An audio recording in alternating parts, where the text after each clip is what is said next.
Welcome back to my channel রং বেরঙে সবাইকে স্বাগত। প্রতিদিন নতুন আজকে হাজির হয়েছে একটা ব্লগ ভিডিও নিয়ে। আজকে কোনো রেসিপি ভিডিও না, ব্লগ ভিডিও। আমি তৈরি হয়ে গেছি। বৃহস্পতিবার পুজো পাঠ সেরে ঘরের কাজ যতটা পেরেছি হালকার ওপর সেরেছি। বিছানাটাও হালকা গুছিয়ে নিচ্ছি, ভালো মতন হয়নি কেন এখন বেরোবো সকাল 10টা এখন, বুঝেছো। তার মধ্যে কোনো রকম আমি একটু সেদ্ধ ভাত খেয়েছি।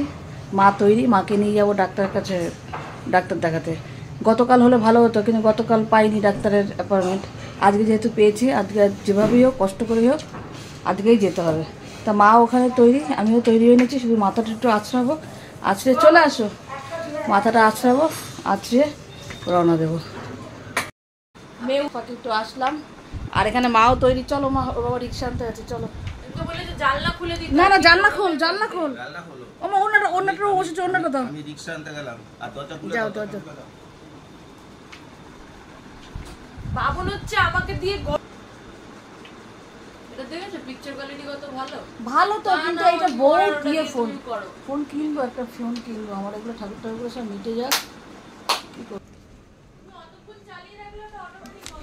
আসো আসো আসো, ডোনা দরজা দিয়ে দে মা।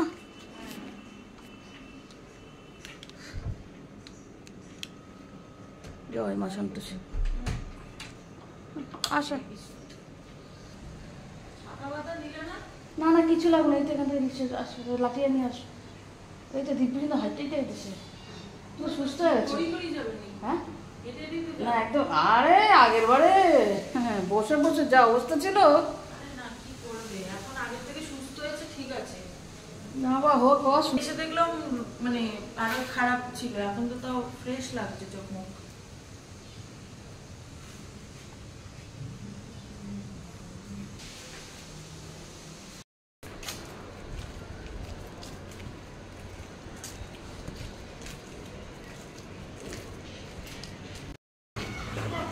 নিজে ওটার জন্য সমস্যা হচ্ছে।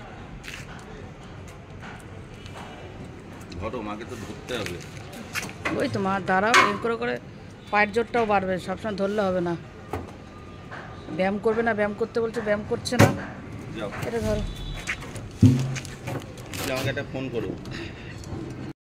Second floor. কি বলছো? দাঁড়াও,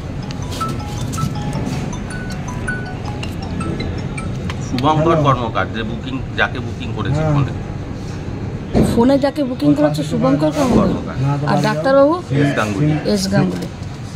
তাহলে আমায় ফোন করে নেবে। ঠিক আছে, যাও। রিক্সায় উঠে পড়লাম। আমাদের বাড়ি থেকে স্পন্দন খুব একটা বেশি দূর না। জানি না এবার যে রিক্সাওয়ালা দাদা কী যে ঘুরিয়ে ঘুরিয়ে ঘুরিয়ে ঘুরিয়ে নিয়ে গেল, ভাড়াও নিল বেশি।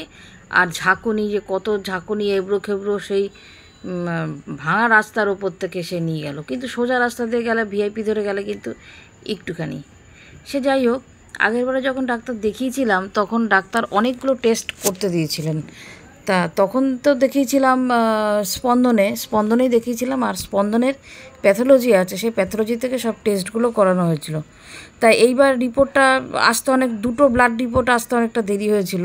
ওগুলো খুবই কস্টলিও ছিল। প্রায় একটা ছিল 2200 টাকা, আর একটা ছিল মনে হয় 2000 টাকা। সে যাই হোক, টাকার কথা আনছি এই কারণে যে ওই ব্লাড টেস্ট দুটোই আসতে অনেক দেরি হয়েছিল, 5 থেকে 7 দিন দেরি হয়েছিল। সেটার জন্য একটু দেরি হলো। আগেরবার দেখিয়েছি 26 তারিখে, আর আজকে আবার যাচ্ছি দেখাতে, রিপোর্টিংটাও করাবো, তারপরে জিজ্ঞাসাও করে আসবো। কিছু জিজ্ঞাসাও আছে মায়ের। আমি একা গেলেই হতো, কিন্তু মা বলছে মায়ের কিছু জিজ্ঞাসা আছে, ওই জন্য মাকেও সঙ্গে নিয়ে গেলাম। তারপরে মায়ের এখন সব কিছু ঠিক আছে, এখন শুধু সমস্যা আছে ইউরিনটা ঠিক মতন মানে বেগ আসে, গিয়ে বসলে ঠিক মতন ক্লিয়ার হয় না, কিছুটা থেকে যাচ্ছে। তা সেটার জন্যই মাকে নিয়ে যাচ্ছি। মার যদি কিছু কোয়ারি থাকে তাহলে মা জিজ্ঞাসা করে নেবে, ডাক্তারবাবুর সঙ্গে কথা বলে নেবে। তো যাচ্ছি, অবশেষে চলে আসলাম, খুবই কাছাকাছি চলে আসলাম। এবার নামবো। দাদা তুমি নামো আগে।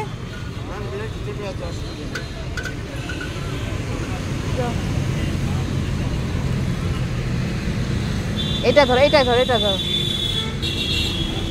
ধরো আস্তে আস্তে যাও, এগো আস্তে আস্তে এগো, আমি আসছি।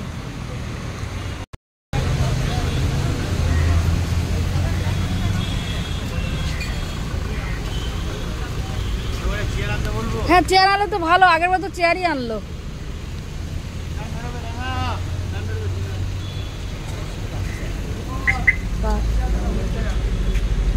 না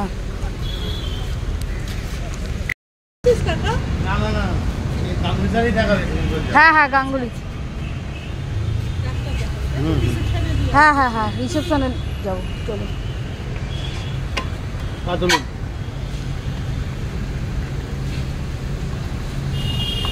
দেখো দেখো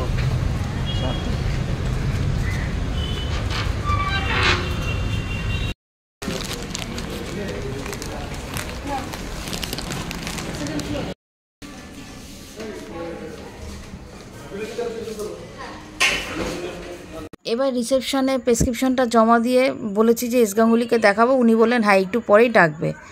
তারপরে বললাম আমরা রিপোর্টিং করব। তারপরে বসে আছি, তার কিছুক্ষণ পর তো ডাকলেন। ও মায়ের আলট্রাসোনোগ্রাফিও হয়েছে, আর আরও অনেক রকম ব্লাড টেস্ট হয়েছে। এখন রিপোর্টে মোটামুটি ধরা পড়েছে, যেহেতু ভিডিওটা আমি খুব একটা বড় করব না তাই আমি এখানেই বলে দিচ্ছি। রিপোর্টে ধরা পড়েছে হাই থাইরয়েড আর ভিটামিন ডি এর ডেফিসিয়েন্সি।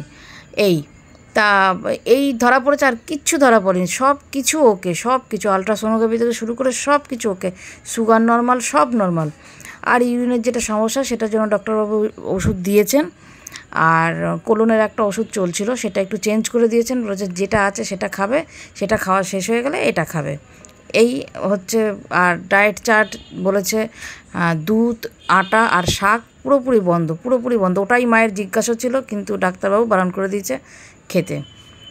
মা বলছিল যদি ডালিয়া খাওয়া যায়, কিন্তু ডালিয়াটা তো যেহেতু গমের নাকি দানা, সেটা ডালিয়া খাওয়া যাবে না। মা তো অমাবস্যা, পূর্ণিমা, একাদশী এই সমস্ত অনেক কিছু আছে মায়ের, সেটার জন্যে সংক্ষেপে তাই তোমাদের সঙ্গে শেয়ার করলাম, কেননা জানি এই ভিডিওটা আমাদের অনেক পরিজনেরাও দেখে, তা সেটার জন্য একটু ক্লিয়ার করে দিলাম। তো এবার আমরা রিক্সাতে উঠলাম, এবার আমরা বাড়ির দিকে রওনা দিচ্ছি আস্তে আস্তে। আসার সময় কিন্তু খুব তাড়াতাড়ি চলে আসলাম, আর আসবো নাই বা কেন, আমাদের রাস্তা তো খুবই অল্প রাস্তা। আগের বারে তো মানে রিক্সাওয়ালা দাদা ঘুরিয়ে ঘুরিয়ে আমাদের নিয়ে গেছে বলে অত দেরি হয়েছে। সে যাই হোক, এবার আসলাম আস্তে আস্তে কথা বলতে বলতে। মাকে যতটা পারলাম বললাম, দেখো যতটা পারবে নিয়মের মধ্যে চলবে, নাহলে কিন্তু আর কিছুই করার থাকবে না, কারণ তোমার কিন্তু বয়স হয়েছে, হজম ক্ষমতা কম হয়েছে। এই আমি আমার বোঝানো যা বোঝালাম, জানি না এখান থেকে বেরিয়ে মা কী করবে। এই আসলাম, এখনও জামা কাপড় চেঞ্জ করে নিই, করবো। ভিডিওটা তাহলে আজকের মতন এখানে শেষ করলাম, আবার আগামীকাল দেখা হবে, টাটা।